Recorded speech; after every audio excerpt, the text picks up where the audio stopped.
Shalom, selamat pagi Bapak Ibu Saudara-saudariku yang terkasih di dalam Tuhan Yesus Kristus. Bertemu kembali dengan Embun Surgawi pada pagi hari ini. Mari kita akan bersama-sama merenungkan kebenaran firman Tuhan.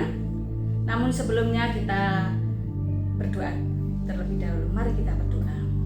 Tuhan Yesus yang baik, kami bersyukur kepadamu ya Tuhan, kalau pada pagi hari ini kami boleh bersama-sama untuk merenungkan kebenaran firman Tuhan yang menjadi dasar dan pedoman di dalam kehidupan kami. Mari Tuhan Yesus, biarlah kuasa Roh Kudus-Mu yang memimpin hamba-Mu, sehingga firman Tuhan boleh menjadi kekuatan bagi iman kami. Dalam nama-Mu Bapa kami berdoa dan mengucap syukur. Amin. Bapak Ibu yang dikasihi Tuhan, firman Tuhan dengan tema kendalikan emosi terambil di dalam kitab Pengkhotbah pasal yang kelima ayat yang pertama. Demikianlah bunyi firman Tuhan. Janganlah terburu-buru dengan mulutmu, dan janganlah hatimu lekas mengeluarkan perkataan di hadapan Allah, karena Allah ada di surga dan engkau ada di bumi. Oleh sebab itu, biarlah perkataanmu sedikit. Saudaraku yang dikasihi Tuhan, saat kita berhadapan dengan orang yang mulai meninggi tekanan darahnya, kita biasanya mengatakan, udahlah, jangan emosi. Pengkhotbah memberi peringatan agar kita jangan terbawa emosi dalam berkata-kata. Tuhan mendengar setiap perkataan kita.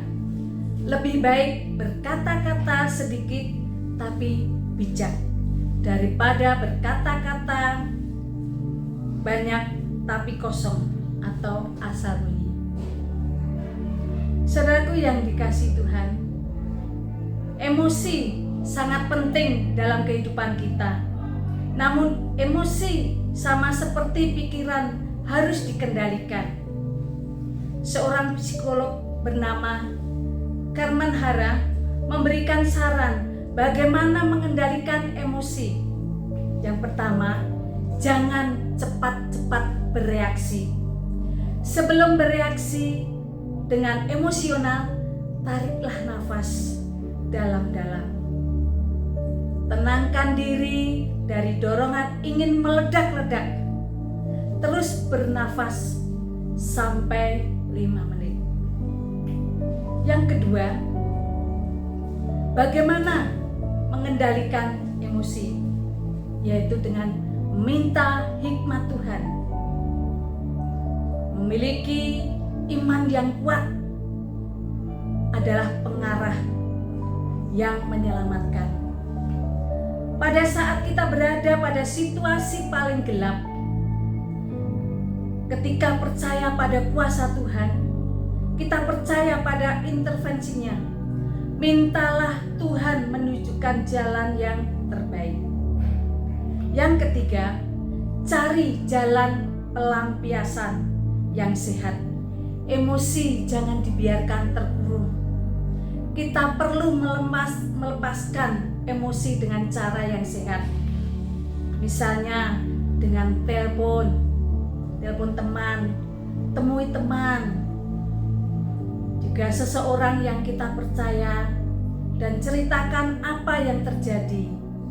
Cara lain adalah dengan menyendiri, dengan berdoa, dan lain sebagainya. Hal yang keempat, agar kita dapat mengatur emosi kita, buanglah pikiran yang buruk jauh-jauh.